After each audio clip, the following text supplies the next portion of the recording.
Hello ladies and gentleman, boys and girls, क्या आप जीवन में आगे बढ़ना चाहते हो और सफलता की चोटियां छूना चाहते हो तो ये चैनल आपके लिए, क्योंकि मेरा पैशन, मेरा प्रोफेशन, मेरा मिशन, मेरा विजन आपके इस सफ़र में आपका हम सफ़र बनो।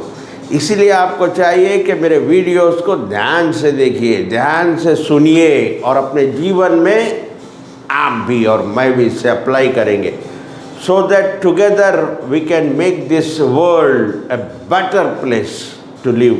तो शुरू करता हूँ आज का ये video, know the science of mind. जो चीज़ को हम बाहर तलाश करते हैं वो हमारे खुद अंदर पाई जाती है। ये बहुत पुरानी बात है, ये बहुत पुराने ज़माने की बात है। एक गांव में बहुत ही बढ़िया एक तीरंदाज था, यानी he had learned the master of art in bow and arrow। तीर चलाने में माहिर था वो अपनी महारत पर, अपने इस आर्ट पर, अपनी इस तीर चलाने वाली कला पर उसे बहुत अभिमान हो चुका था, बहुत फ़ख्र आ चुका था, बहुत प्राउड फील करता था। तो उस गांव के लोगों ने उससे कहा कि अगर आप अपने आप को सबसे बढ़िया, बेहतरीन यानी बेस्ट तीरंदाज प्रूव करना चाहते हैं तो गांव के एक बुज़ुर्ग थे, उनसे आपको compete करना होगा। उनको अगर हरा दोगे तो हम मान लेंगे कि आप इस दुनिया के सबसे बढ़िया तीर चलाने वाले हो। तो इसे बहुत अभिमान था अपने कला पर। इसने फौरन उस चैलेंज को एक्सेप्ट कर लिया। वो गया उस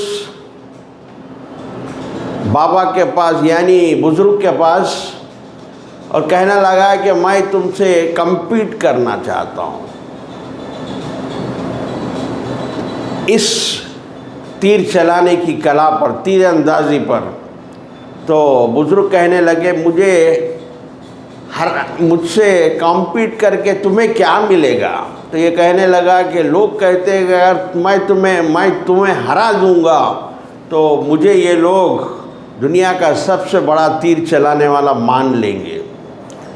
तो बुज़ुर्ग ने इसकी बात को सुनकर कहा कि ठीक है, चलिए compete करते हैं। एक बड़े मैदान में जाते हैं, दूर झाड़ पर एक रिंग गोल लगाते हैं और लगाने के बाद ये जो नौजवान तीरंदाज है लेकर एक तीर मारता है, सीधे निशाने पर लगती है। दूसरा तीर लगाता है निशाना, फिर उसी के ऊपर लगता है और अब वो बुज़ुर्ग से कहता है कि अब तुम्हारी बारी है। तो बुज़ुर्ग अपने थरथराते हुए हाथ में तीर उठाते और मारते हैं। बस वो तीर निशाने पे लगता है और एक तीर लेता है, फिर निशाने पे लगता है। और बुज़ुर्ग कहते हैं तुमने जो कहा मैंने वो कर दिया, अब मैं कुछ कहूँगा वो तुम्हें करना होगा। तो ये नौजवान कहता है ज़रूर, कोई बात है, आप जो भी कहोगे मैं वो करने को तैयार हूँ। तो ये बुज़ुर्ग ऊंची पहाड़ी पर जाते हैं, इसे भी ले जाते हैं। दो बड़े पहाड़ होते हैं, उसके बीच में एक डाल जो झूल रही होती है और बुज़ुर्ग आदमी उस डाल पर चले जाते हैं और डाल हलती रहती है। वहाँ पर वो तीर लेते हैं, नीचे खाई, हज़ारों फीट की खाई रहती है नीचे। वो एक झाड़ पर एक अपना निशाना लगाते, झाड़ के एक ब्रांच पर, और निशाना बराबर ठीक से लगता है और एक तीर लेते हैं, फिर निशाना लगाते हैं, वही निशाने पर लगता है तीर। अब इससे कहते हैं इस नौजवान को, ये नौजवान वहाँ खड़कर पैर हलते रहते, हाथ परेशान। अब ये तीर चलाता है निशाने पर, मगर वो तीर कहीं खाई में जाकर गिरती है, फिर एक लेता है, फिर मारता है, वो फिर कोई खाई में जा गिर जाती है। अब ये पसीना पसीना हो जाता है और मान लेता है कि इसने हार मान ली। तभी बुज़ुर्ग आदमी ने उसे उठाते हैं, उसे प्यार से अपने गले लगाते हैं और कहते हैं, बेटा तुम इस तीर और कमान के फन में माहिर बन गए।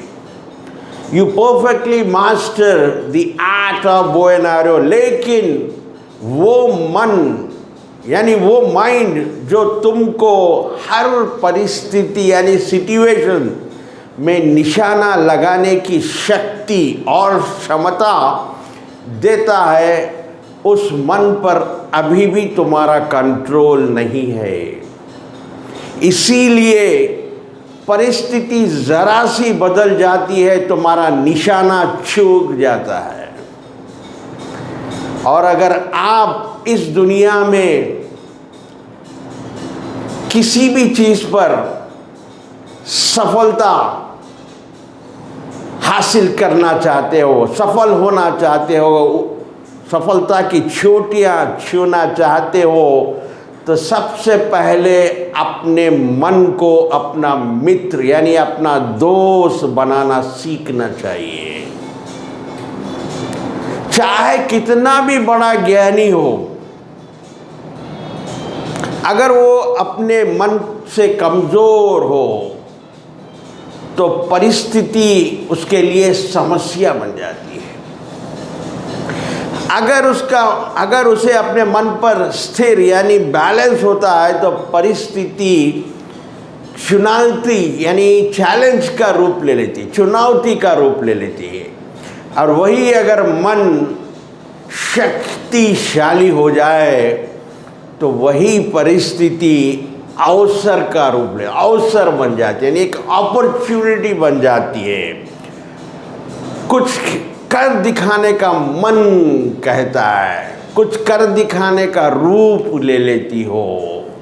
यहाँ पर आरजे कार्तिक की बात याद आती है मुझे। अक्सर वह कहा करते हैं, कर दिखाओ कुछ ऐसा कि दुनिया करना चाहे आप जैसा। तो क्या आप जानना चाहते हो वो साइंस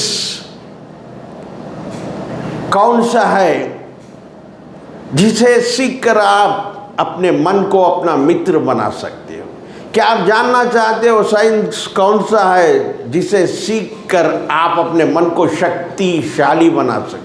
क्या आप जानना चाहते हो साइंस कौन सा है जिसे सीखकर एंथोनी रॉबिन्स यानी टोनी रॉबिन्स दुनिया का सबसे बड़ा ट्रेनर बनकर? क्या आप जानना चाहते हो वो कौन सा साइंस है जिसे यूज़ कर बैरक ओबामा ने अमेरिका के प्रेसिडेंट का इलेक्शन में कामयाबी हासिल की? उस साइंस का नाम है, ध्यान से सुनिए, उस साइंस का नाम है NLP, न्यूरो लिंग्विस्टिक प्रोग्रामिंग। अगर आप इस साइंस को सीख लोगे तो आप आपके मन के साथ, अपने माइंड के साथ दोस्त बन जाओगे। आपका मन आपका मित्र बन जाएगा। आपका मन आप अपने मन को एक शक्तिशाली बनाने में कामयाब हो जाओगे। आप अपनी पूरी लाइफ को ट्रांसफॉर्म कर लोगे। तो मैं चाहता हूँ कि आप सब NLP सीखे। हमारे पास भी NLP कैसन इंस्टीट्यूट ऑफ माइंड साइंसेस पर ऑनलाइन और ऑफलाइन क्लासेस होती है। अगर आप इंटरेस्टेड हो इस चीज़ पे तो दिए गए नंबर पर आप कांटेक्ट कर सकते हो। तो ठीक इसी तरह देखते रहिए, सीखते रहिए, समझते रहिए। Keep learning, keep growing until we meet next. Please take care. God bless you and thank you for watching.